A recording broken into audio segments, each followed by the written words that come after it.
4:42 a.m., Las Vegas, Nevada. The city was barely stirring when the first breach shattered the quiet. A university president in handcuffs, dozens of students unknowingly used as drug couriers, senior administrators corrupted to the core. What happened at Nevada University was the first visible fracture in a much larger collapse, the unraveling of an operation that had operated in plain sight. This is how it all began. For nearly a decade, Dr. Eleanor Margaret Witford, age 48, had been celebrated as the reformer president, the woman who transformed Nevada University into a model of modern education. Parents adored her. Community leaders applauded her speeches on student health and mental well-being.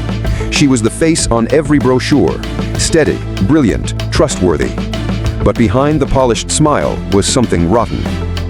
Over the course of 18 months, campus health teams reported an explosion of medical emergencies. Students collapsing in dormitory showers, fainting in lecture halls, slumping unconscious in hallways. Doctors sounded alarms about a 420% rise in overdoses tied to a dangerously potent substance students called pink cocaine. At first, officials blamed party culture, but the pattern didn't match typical recreational use.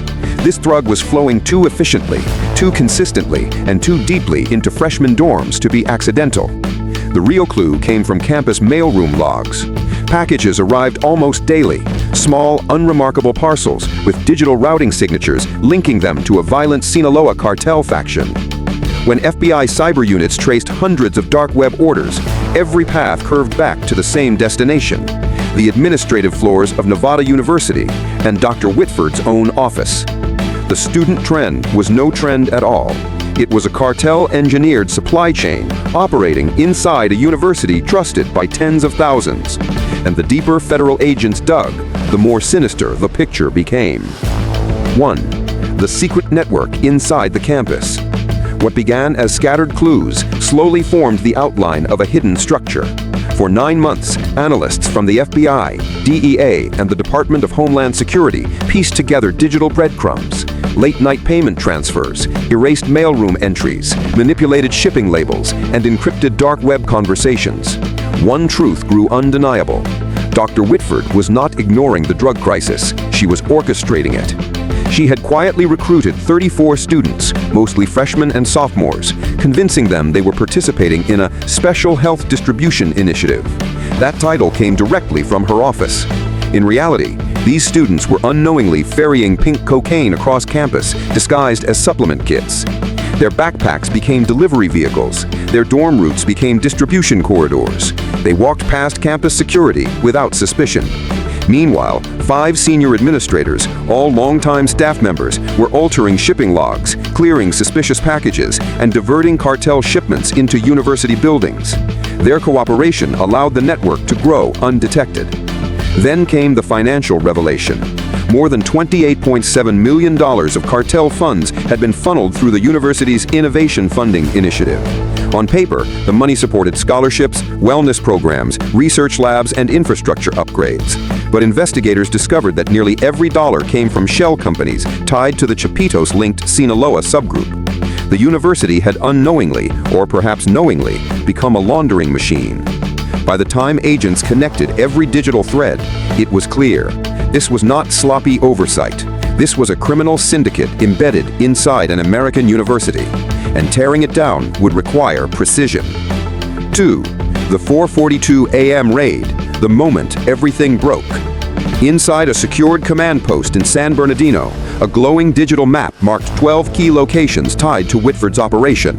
Her office, research centers, storage buildings in her husband's name, apartment drop points, and distribution hubs scattered across Las Vegas. Just before sunrise, federal teams moved. On the 9th floor of the Nevada University Administrative Tower, FBI tactical units stormed through the door of Whitford's office. The entry lasted a single second. One strike, splintered wood, and controlled footsteps sweeping through the room. Inside a hidden wall safe, agents found exactly what they expected. 3 kilograms of pink cocaine, $1.2 million in tightly packed cash, and a high-powered rifle. Moments later, the elevator doors opened. Dr. Witford stepped out and froze. Students on their way to early classes watched, stunned, as the woman who lectured them about wellness was cuffed, searched, and escorted away. Some gasped, some stared in silence. A few looked on with disbelief, but the raid was far from over. At a warehouse in Henderson, officially listed as a youth research lab, agents uncovered 67 pounds of pink cocaine, 22 pounds of fentanyl. 3 cartel runners attempted to flee from a side entrance. One lifted a weapon. Federal agents responded instantly, bursts echoing across the concrete. A flashbang detonated in a white surge of light. 2 suspects dropped. The third surrendered with trembling hands. In Paradise, a second research center became a battleground, a 4-minute firefight in a narrow corridor where muzzle flashes lit the walls. Agents advanced step by step until the suspects were subdued. In North Las Vegas, a storage unit opened to reveal 14 boxes of encrypted financial records, documents that later exposed the full laundering pipeline. By 6:10 a.m., the sweep was complete. 23 suspects arrested, 3 distribution hubs shut down, dozens of drug packages seized. But the raid only scratched the surface. 4. The aftermath. A larger betrayal emerges. At dawn, inside the Las Vegas Federal Analysis Center, analysts worked through piles of seized evidence illuminated by cold blue screens. Every device was cloned. Every database was scanned. The results were devastating. Nevada University's Innovation Fund, long celebrated as a beacon of student progress, was a laundering conduit.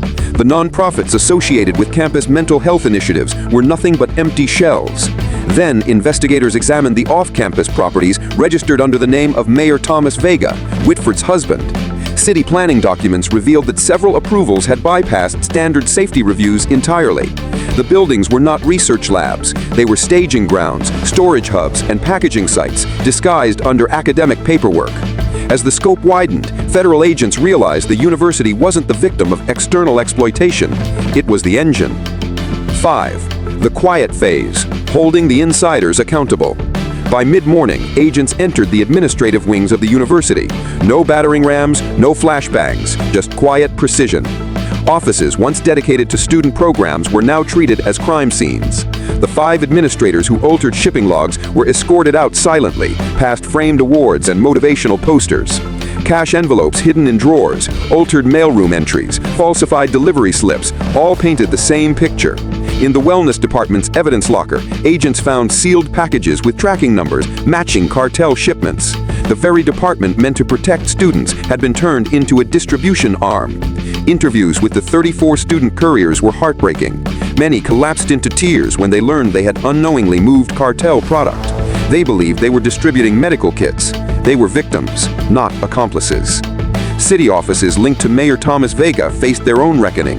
Contracts, zoning approvals, and storage permits painted a pattern of facilitated criminal expansion. By afternoon, 3 city employees were suspended. 9 university officers were removed. The Innovation Fund was frozen, and 2 nonprofits were shut down.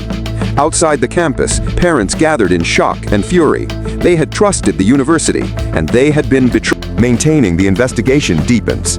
How far did the damage go? The raids ended, but the silence left behind was heavier than the gunfire. Federal agents knew they had captured the head of the operation, but the wound stretched far deeper. In 18 months, more than 11,000 students across 4 counties had lived inside buildings touched directly or indirectly by this network. Some had used pink cocaine. Many more had unknowingly brushed past couriers or lived in distribution drop points. Then the digital evidence revealed something worse. Conversations between students at multiple Las Vegas institutions hinted at similar wellness deliveries. Nothing was confirmed, but the possibility was chilling. Financial audits suggested the $28.7 million laundered through Nevada University may have been only a fraction. Transfers to private academies, research labs, and small colleges raised red flags everywhere. Town halls filled with angry parents demanding answers. Some asked how such a massive operation could hide in plain sight. Others asked how many more institutions were unknowingly entangled. And some simply felt betrayed. The final message, a warning for the future. When night fell over Las Vegas, the campus was sealed behind yellow tape. The suspects were in federal custody, but what lingered was not the noise of the raids, it was the sense of betrayal.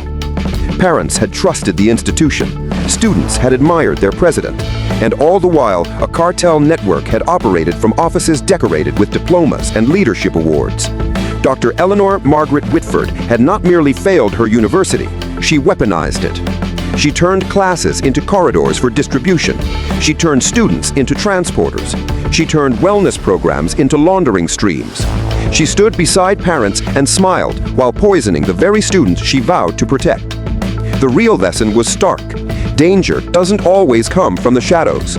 Sometimes it wears a suit, holds a title, and speaks the right words.